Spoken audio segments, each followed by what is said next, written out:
موسیٰ علیہ السلام کی قوم نے پوچھا آپ کا رب سوتا ہے؟ بڑے پٹھے سیدھے سوال کرتے سن. ابھی فرعون کو ڈوبتے دیکھا سامنے اور فرعون کے لشکر کو ڈوبتے دیکھا. ابھی ان کے پاؤں گیلے تھے.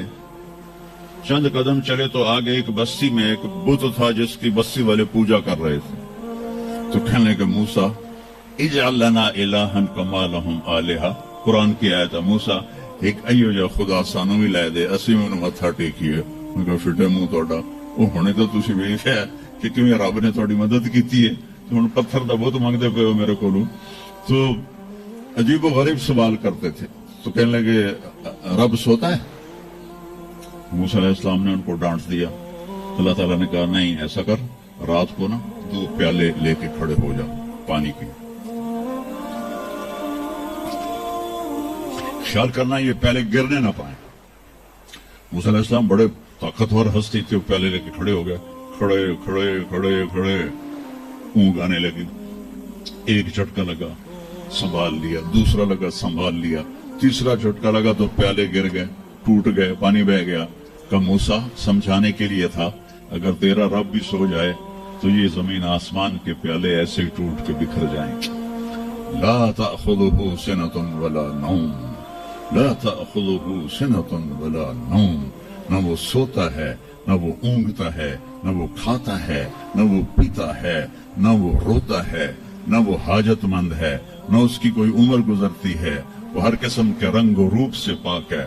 ہر قسم کے زمان و مکان سے پاک ہے. ہر قسم کی حاجات سے پاک ہے. سب کو دیتا ہے لینے سے پاک ہے. سب کو کھلاتا ہے کھانے سے پاک ہے. سب کو مارتا ہے مرنے سے پاک ہے. سب کو سلاتا ہے سونے سے پاک ہے. سب پر حاوی ہے کوئی اس پر حاوی نہیں. سب کے اوپر چھایا ہوا ہے کوئی اس پہ چھایا ہوا نہیں. یہ ہمارے اوپر ہمارے نبی کا احسان ہے. کیونکہ میں بتا کہ اس کائنات کا بنانے والا ایک اللہ ہے. ایک صمد احد لم یلد ولم یولد ولم یکن له کفوا احد. الحمد للہ الذی بعث فی الأمیین رسولا منہم یتلو علیہم آیاتہ ویزکیہم. عزیز طلبہ و طالبات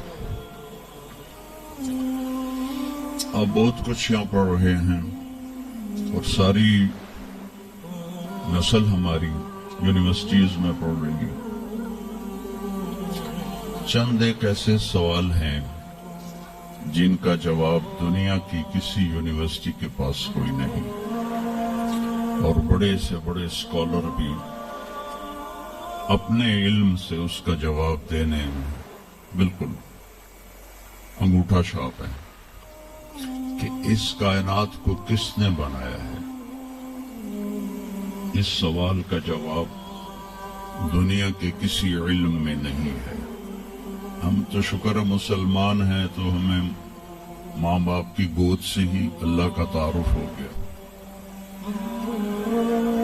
بہت پرانی بات ہے.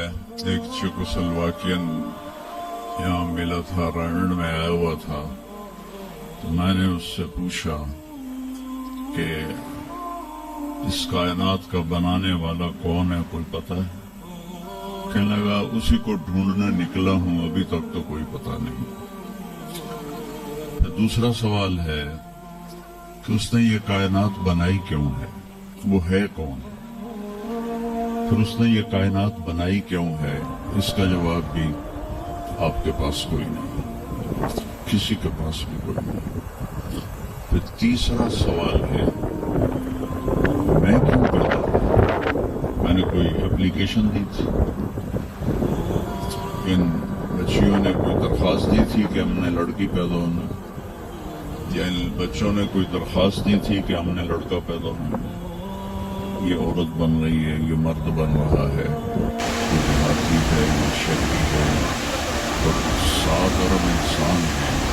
سب کی شکلیں مختلف ہیں, آنکھوں کا رنگ مختلف ہے, انگلیوں کے پوروں پر چھپا ہوا پرنٹ مختلف ہے. 7 ارب انسانوں میں سے کسی کا یہ پرنٹ کسی کے ساتھ نہیں ملتا. تو ایسا باریک بین کون خالق ہے جس نے, ہم روشنی میں چیز بناتے ہیں اور اللہ تعالیٰ ماں کے پیٹ کے اندھیروں میں بناتا ہے. یخلقکم فی بطون امہاتکم خلقا من بعد خلقا فی ظلمات ثلاث. پھر موت کیا چیز؟ تو مر جاتے ہیں. پیدا ہونے کی درخواست نہیں دی تھی، پیدا کر دیا. کیوں پیدا کیا پتہ کوئی نہیں. اب مرنا نہیں چاہتے لیکن دائیں بائیں موت کے حملے ہو رہے ہیں. ایک دن مجھ پر بھی ہو جائے گا، آپ پر بھی ہو جائے گا، اور ہم ایک ماضی کی بھولی بسری داستان بن جائیں گے. تو مرتے کیوں ہیں؟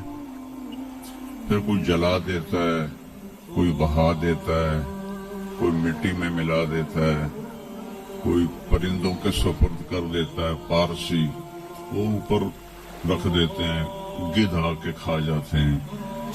تو یہ موت کیا چیز ہے؟ تھوڑا شروع میں میڈیکل میں نے شروع کیا تھا، تو پھر اللہ نے میرا راستہ بدل دیا. تو موت کیا چیز ہے؟ میڈیکل سائنس میں اس کے 200 جواب ہیں، 200، اور ایک بھی صحیح نہیں، سارے غلط. کیونکہ وہ انسانی عقل سے ہیں، نہیں پہنچ سکتے.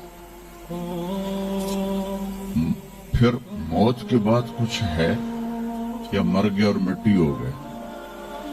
یہ چند سوال میں نے آپ کے سامنے رکھے ہیں، اور پوری دنیا کے انسانوں کو چیلنج ہے کہ اپنے علم سے جواب دو.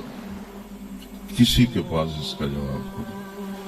نیوٹن نے یہ کہا تھا کہ اس کائنات کو 4 فورسز چلا رہی ہیں. عبدالسلام نے، پاکستانی سائنسدان اور 2 امریکن سائنسدان، 1976 میں یہ ثابت کیا کہ اس کائنات کو 4 نہیں 3 طاقتیں چلا رہی ہیں. اسٹیفن ہاکنگ نے چند سال پہلے یہ ثابت کیا کہ اس کائنات کو ایک طاقت چلا رہی ہے. اس سے پوچھا گیا وہ اللہ ہے؟ کہنے لگا نہیں، اللہ نہیں ہے. اس کے پاس وحی کا علم نہیں تھا. وہ اتنا ہی اندھا ہے جتنا ایک ان پڑھ اندھا ہے. تو اس سے پوچھا گیا کیوں؟ تو کہنے لگا پھر سائنس کی ترقی رک جائے گی اگر اللہ کو مان لیا جائے. یہ وہ سوال ہیں جن کو جواب ڈھونڈتے ڈھونڈتے عمر گزر جائے گی، آپ ڈھونڈ نہ پاؤ. اس لیے ایک بہت بڑا طبقہ ہے جو کہتا ہے اللہ ہے ہی کوئی نہیں، یہ سب کچھ آپ ہی بن گیا ہے، اپنے آپ ہی بن گیا. عبد الخالق صاحب نے تو کچھ بھی نہیں کیا، مستریوں نے بھی کچھ نہیں کیا، یہ ہال اپنے آپ ہی کھڑا ہو گیا اور کرسیاں بھی اپنے آپ بچھ گئیں. ایسی بے وقوفوں والی سوچ بھی بھلا کوئی قابل تعریف ہے کہ علامہ اقبال نے فرمایا تھا ہیچ چیزیں خود بخود چیزیں نشد، ہیچ آہن خنجر تیغ نشد، ہیچ حلوائی نشد استاذ کار، تا غلام شکر ریز نشد، مولوی ہرگز نشد مولا روم، تا غلام شمس تبریز نشد. اسی دہریت کو، ایتھیسٹ کو یہ ایڈریس کیا ہے کہ کوئی چیز خود بخود نہیں بنتی. کبھی دیکھا ہے کہ ہیچ آہن خنجر تیغ نشد، لوہے کا ٹکڑا پڑا ہو اور 1000 سال کے بعد وہ اچانک تلوار میں تبدیل ہو گیا ہو، چھری میں تبدیل ہو گیا ہو، خنجر میں تبدیل ہو گیا ہو؟ کبھی دیکھا ہے؟ نہیں ہوتا ایسے. کوئی حلوائی اس وقت تک مٹھائی بنا نہیں سکتا جب تک کسی استاد کے پاس بیٹھ کر لڈو کو گول کرنا نہ سیکھے، اور مولوی روم، مولانا روم نہیں بن سکتے جب تک شمس تبریز جیسی شخصیت کی صحبت حاصل نہ ہو. میں دونوں کے مزار پہ گیا ہوں، ترکی میں اونیا میں دونوں حضرات دفن ہیں، پیر بھی مرید بھی. مولانا روم کو آج شاید کوئی دھرتی پہ جانتا بھی نہ، اور میں اس یونیورسٹی میں ان کا نام بھی نہ لیتا۔ وہ ایک فلسفی عالم تھے اور منطقی عالم تھے۔ وہ دور تھا فلسفہ اور منطق کا، مسلمانوں نے قرآن و حدیث کا علم بہت پس پشت کر لیا تھا، اور جو فلسفہ اور منطق کے عالم ہوتے تھے وہ بادشاہوں کے دربار میں بڑی جگہ پاتے تھے۔ تو ان کے سامنے کتابوں کا ڈھیر تھا ان کے ساتھ، اور ادھر طالب علم بیٹھے تھے، انہیں وہ پڑھا رہے تھے، اور یہ کتابیں کلمی نسخے تھے ہاتھ سے لکھے ہوئے۔ تو شمس تبریز رحمہ اللہ مسجد میں داخل ہوئے ننگے پاؤں، اور سفر کے آثار پگڑی پر بھی کپڑے پر بھی۔ تو وہ بڑی سادگی سے پوچھتے ہیں کہ مولانا یہ چیز یہ کیا ہے؟ وہ کتابوں کا ڈھیر۔ تو نے اس کو یوں دیکھا تو گئے تو ان پڑھ جائے چٹے انہوں میں کی جواب دے ہوں، کہنے لگے ای است کہ تو نمی دانی، میرے پیارے یہ وہ ہے جو تو نہیں جانتا۔ تو ایک دم آگے بڑھے، کتابوں کو یوں دھکا دیا، ساتھ ہی تالاب تھا، ساری کتابیں تالاب میں چلی گئی۔ اب نیا پرنٹ نکالنا آج کل تو کوئی مشکل نہیں ہے، کوئی پریشانی کی بات نہیں، نیا پرنٹ مل جائے گا۔ جس نے ہاتھ سے سینکڑوں کتابیں لکھی ان کو تیرا بیڑا غرق، وہ ان پڑھ بندے تو میری حیاتی برباد کر دیتی، نہ مراد ہوڑے میں دوبارہ کتوں لکھ کے لاؤں گا۔ وہ مسکرائے، حوض میں چھلانگ لگائی، اور ایک ایک کر کے ہر کتاب خشک ان کے سامنے رکھتے گئے، خشک، اس سے مٹی نکل رہی، سامنے رکھتے گئے، پورا ان کا جو ان کی لائبریری تھی وہ پانی سے خشک نکال کر ان کے سامنے رکھ دی۔ ہوں ملا جی دی واری آ گئی، کہنے کہ این چیز وہ یہ کیا ہے؟ این چیز وہ یہ کیا ہے؟ تو شمس تبریز بولے این است کہ تو نمی دانی، یہ وہ ہے جو تو نہیں جانتا، جس کو علامہ رحمت اللہ علیہ نے کہا مولوی ہرگز نہ شد مولا روم تا غلام میں شمس تبریز نشد۔ یہ ہمارے ملتان والے شمس تبریز نہیں ہیں، یہ شمس سبز غاری ہے۔ شمس تبریز تو وہ قونیہ میں ہے، دونوں کے مزار قریب ہیں، ساتھ ساتھ ہیں۔ تو ایک طبقہ ادھر چلا گیا کہ آپ ہی بن گیا سب کچھ، ایک دھماکہ ہوا تھا اور ہر چیز بن گئی۔ وہ دھماکہ فرض کرو اگر یہاں کوئی ٹھا کر دے، کوئی پٹاخہ ہی چھوڑ دے، تو آپ لوگ ان دروازوں سے کیسے نکلو گے؟ بھاگتے ہوئے کہ بڑے آرام سے؟ عبد الخالق صاحب دے تو ہی چڑھ کے جاؤ گے، ساڑی جان بچے۔ اور اگر میں یوں کہوں کہ گندم کا ڈھیر پڑا تھا، اس میں دھماکہ ہوا اور گندم اڑتی ہوئی بوریوں میں جا کے فکس ہو گئی، اور بوریاں سل گئیں اور ٹرک پہ چڑھ گئیں اور منڈی میں جا کے بک گئیں، تو تسی دو جتیاں مار کے میں باہر کر دیں۔ ایک دھماکہ ہوا، وہ دھماکہ اتنا قابل تھا، اتنا علم والا تھا کہ اس سے دو طاقتیں پیدا ہوئیں، ایک سپیڈ کی اور ایک مقناطیس کی۔ تو اگر سپیڈ اور مقناطیس کی طاقت میں ایکوالٹی نہ ہوتی اور 1/10 خرب سیکنڈ، یہ آسٹریلین سائنسدان کی بات میں بتا رہا ہوں، 1 سیکنڈ کے تو 100 سے زیادہ حصے ہو نہیں سکتے، لیکن ان کا فرض کرو اگر 1 سیکنڈ کے 1/10 خرب حصے ہوں، تو وہ 1/10 خرب حصے میں اگر تھوڑا سا رفتار اور مقناطیس کی طاقت میں فرق آ جاتا تو ساری کائنات ٹکرا جاتی۔ لیکن یہ اتنی سمجھدار، اتنی اعلیٰ پڑھی لکھی کائنات ہے کہ نہ رفتار زیادہ ہوئی کہ پھیل کے فنا ہو جائے، نہ مقناطیس زیادہ ہوا کہ سکیڑ کے پھر زیرو کر دے. تو اس بیلنس کو خود بخود قائم ہو جانا، اس تو وڈا کملا کوئی نہیں، بے وقوف کوئی نہیں. جو کہتا سورج کا بھی ایک سسٹم بن گیا، چاند کا بھی بن گیا، گلیکسی کا بھی بن گیا، اور اپنا اب چلے جا رہے ہیں. ایسے ہی رہیں گے، ہمیشہ رہیں گے. کچھ کہتے ہیں فنا ہو جائیں گے. یہاں انسان جاہل ہے. اس جہالت کو دور کرنا سب سے پہلا علم ہے. اگر مرتے ہوئے مجھے پتا چلا کہ یہاں تو معاملہ کچھ اور ہے، جو لوٹ آئیں تو کچھ کہنا نہیں، بس دیکھنا انہیں غور سے جنہیں راستوں میں خبر ہوئی کہ یہ راستہ کوئی اور تھا. چلتے چلتے پتا چلا کہ ہم تو کہاں پہنچ گئے. تو اس وقت تو پھر رب ارجعون کے نعرے قرآن کہہ رہا ہے. کہیں گے رب ارجعون، یا اللہ واپس کر دے، لعلی اعمل صالحا، میں بڑے اچھے کام کروں گا. اللہ نے کہا کلا، اب نہیں ہو سکتا ہے. تو نبی جو آتا ہے 1,24,000 نبی یہ علم لے کر آتے ہیں، اور وہ انسانوں کی اس جہالت کو دور کرتے ہیں.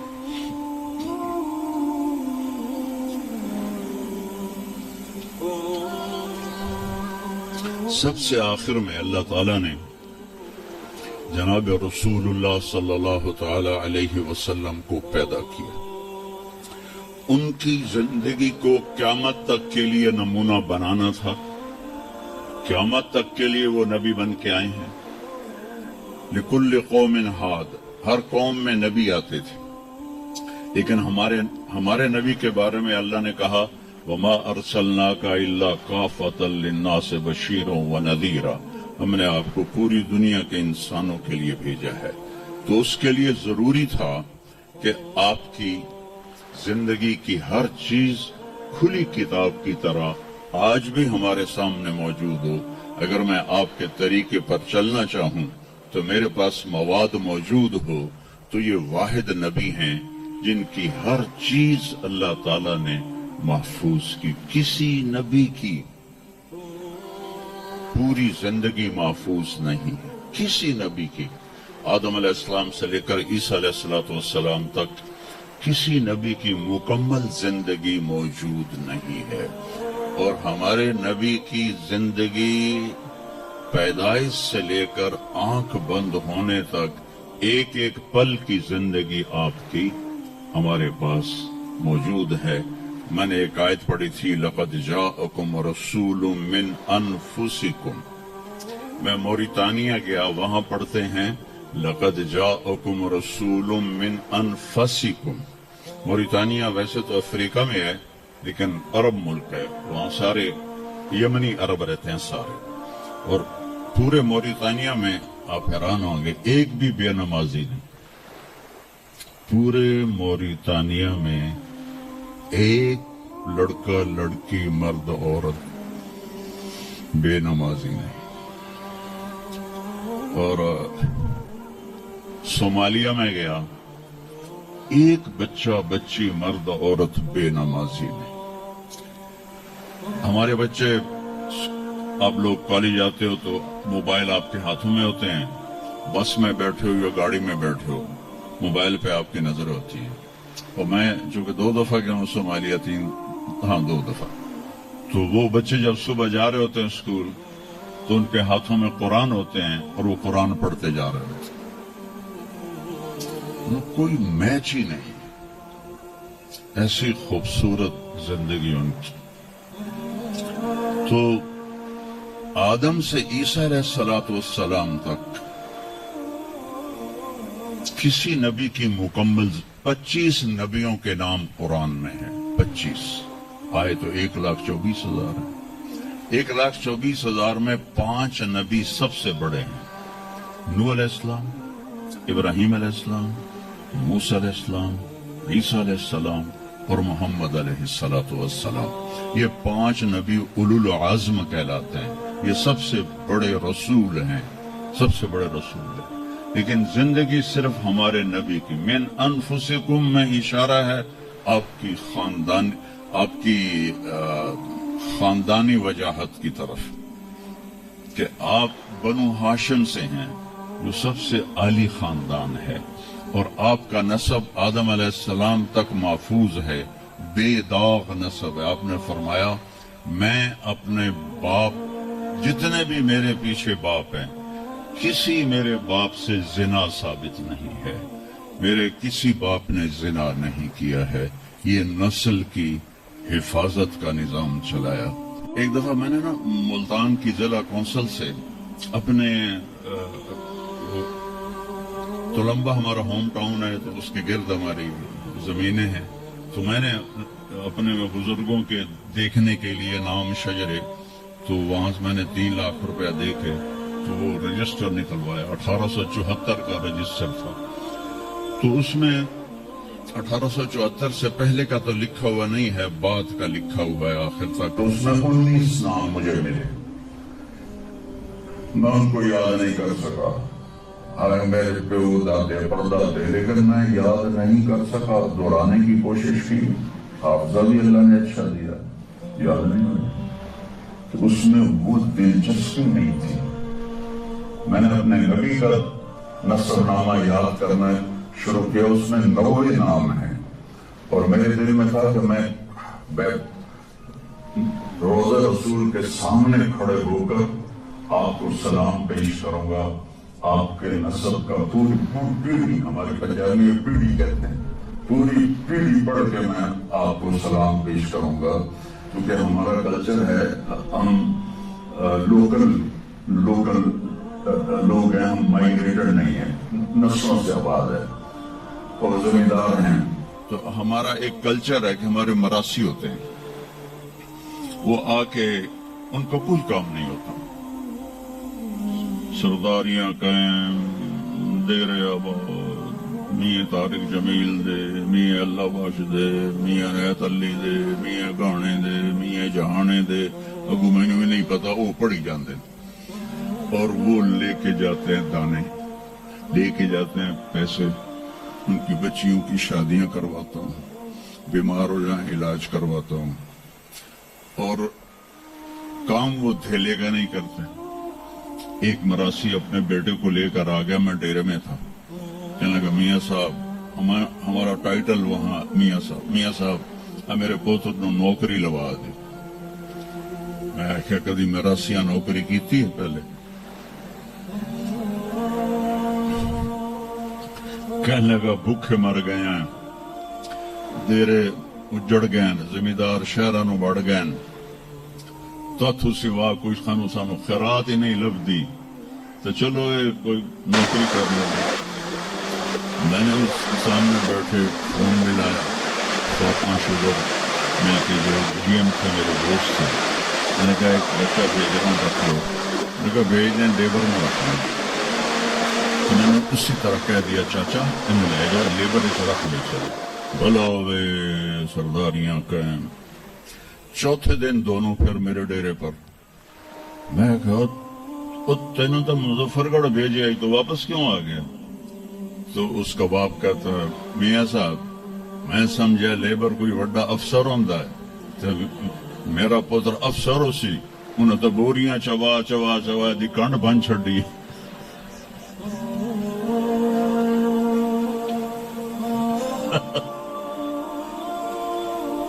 میں نے کہا میں تو پہلے آخی آئی، مراسی جڑے ہوندے نا صرف گلاں دی روٹی کھاندے، تو وہ یہ ثقافت میں نے دیکھی ہوئی ہے، اور آج بھی اس کو میں بھگت رہا ہوں، پال رہا ہوں۔ باقی سب زمینداروں نے ہاتھ کھڑے کر دیے، لیکن میں نے اس کو زندہ رکھا ہوا ہے۔ من انفسکم لقد جاءکم رسول من انفسکم، یہ واقعہ ہے صبح 10-11 بجے کا، تو آف سیزن تھا، اتنا رش نہیں تھا، تو عصر کے بعد میں نکلا نماز پڑھ کے، تو ایک لڑکا بھاگا بھاگا آیا، کہا جی آپ مولانا طارق جمیل ہیں؟ میں کہا جی۔ میں کہا تم مجھے پہچانتے ہو؟ کہا نہیں جی آپ کے ساتھ لوگ تھے کافی، تو میں نے ایک آدمی سے پوچھا کہ یہ کون ہے، تو انہوں نے کہا یہ مولانا طارق جمیل۔ کہا جی میں ابھی عصر کی نماز میں پہلے آ گیا تھا. یہ عصر کے بعد مجھے وہ بات بتا رہا ہے. میں عصر کی نماز سے پہلے آ گیا تھا. پرانی مسجد میں جگہ مل گئی. بیٹھے بیٹھے مجھے نیند آ گئی تو میں نے خواب میں اللہ کے نبی کو دیکھا. انہوں نے فرمایا کہ طارق جمیل کو بھی میرا سلام کہہ دو. تو وہ جو میرا پیڑھی پڑھ کے سلام عرض کرنا تھا وہ بارگاہ رسالت میں قبول ہوا. لقد جاءکم رسول من انفسکم. کہاں سے لاؤ گے ایسا رسول کہ جس کی زندگی کی ہر چیز محفوظ ہو. پھر افریقہ میں پڑھتے ہیں من انفسکم. انفس کہتے ہیں نفیس کو, کہ ایسا نفیس کوئی ہے. ایک بدو عورت تھی, جب آپ تشریف لے گئے نا ہجرت کر کے مدینہ, تو رابغ ایک جگہ آتی ہے, وہاں بھوک لگی پیاس میں, تو ایک خیمہ دیکھا. وہاں پہنچے تو ایک بڑھیا بیٹھی تھی, اس کا نام تھا ام معبد الخزاعیہ. تو آپ نے سوال کیا, ماں جی ہم مسافر ہیں, کوئی کھانے کو ملے گا؟ تو نے کہا بیٹا قحط کا زمانہ ہے, کچھ بھی نہیں ہے. ایک بکری بیمار اور کمزور اور بن بیاہی کھڑی ہوئی تھی. تو آپ نے کہا اس بکری سے دودھ نکال لوں. تو اس نے ایسے بڑی حیرت سے دیکھا کہ یہ عرب ہو کے ایسی بات کر رہا ہے کہ اس بکری سے دودھ نکال لوں. تو وہ کہنے لگی یہ تو بن بیاہی ہے, اس کا تو ویسے بھی اس کے جسم پر بوٹی نہیں ہے, اس سے ایک قطرہ بھی کوئی نہیں. کہا ماں جی آپ اجازت دیں. کہا لگا ٹھیک ہے. تو وہ آپ کو غور سے دیکھنے لگی کیونکہ انہونی بات ہو رہی تھی. اپنا اتنا بڑا وہ تھا برتن, وہ آپ نے لیا اور اس کے تھنوں کو یوں ہاتھ لگایا تو وہ چھلک کے مشکیزے کی طرح نیچے آ گئے, اور آپ نے دودھ نکالا تو وہ فل ہو گیا. آپ نے حضرت ابوبکر کو پلایا, عامر بن فہیرہ کو پلایا, عبداللہ بن اریقت جو آپ کے رہبر تھے, آخر میں آپ نے خود پیا. پھر دوبارہ نیچے بیٹھے اس کے, اور پھر نکال کے پورا وہ جگ بھر کے رکھ کے دے آئے.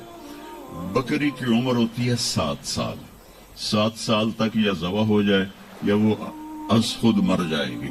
بہت کم ہوتا ہے کہ کوئی بکری 7 سے 8 سال ہو جائے. یہ اس بکری کو میرے نبی کے ہاتھ لگے تھے. یہ بکری 22 برس زندہ رہی, 22 برس, اور اس کو ذبح نہیں کیا گیا, یہ مر گئی, خود ہی مر گئی. وہ نبی کے ہاتھوں کی برکت. شام کو اس کا خامد آیا ابو معبد, نے کہا یہ دودھ کہاں سے؟ تو ام معبد کہنے لگی اس بکری سے. پاگل ہو گئی ہیں, یہ بکری دودھ دے سکتی ہے؟ کہ میں بھی یہ سمجھائی نہیں دین دی, پر کوئی جادوگر آیا ہے, وہ ہاتھاں دی کرامت آئی ہے, جگ بھرا پیا. کہنے لگا ان عتیلی, مجھے اس کی صورت بتاؤ وہ کیسا تھا. مجھے لگتا ہے یہ وہ قریشی ہے جس کی خبر مشہور ہو گئی ہے کہ وہ مکہ چھوڑ کے مدینے جا رہا ہے. تو اب وہ بولی, ترجمہ بعد میں کروں گا, آپ الفاظ کا ردم اور اس میں جو موسیقی ہے اس کو آپ تھوڑا محسوس کیجئے گا.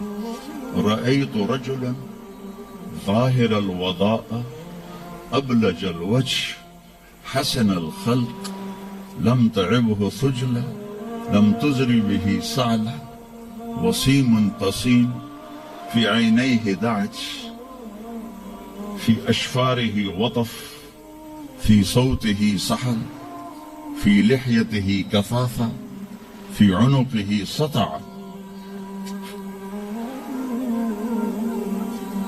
إذا تكلم علاه البهاء وإذا سكت علاه الوقار من أنفسكم.